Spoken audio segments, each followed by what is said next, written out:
আপনাদের যদি কোনো প্রশ্ন থাকে এই মুহূর্তে আপনারা করতে পারেন, আমি জবাব দিয়ে দেব। একটা প্রশ্ন আছে, বলেন। আপনাদের দল যদি পার্লামেন্টে যায়, আপনারা কি 70 অনুচ্ছেদ, যেটা সংবিধানের 70 কালা অনুচ্ছেদ, সেটা কি বাতিল করবেন? আপনারা নিশ্চয়ই আমাদের 31 দফা দেখেছেন।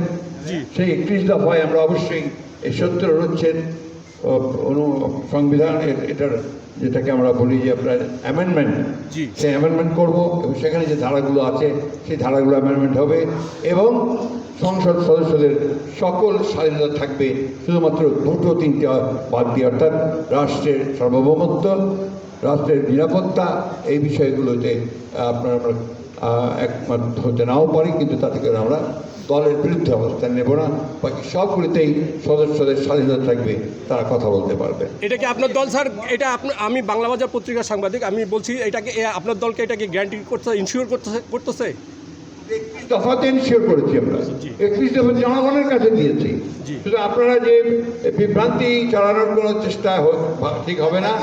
আমরা অবশ্যই 70 অনুচ্ছেদে আমরা আমাদের বক্তব্য দিয়ে দিয়েছি। থ্যাংক ইউ ভেরি মাচ, অনেক ধন্যবাদ।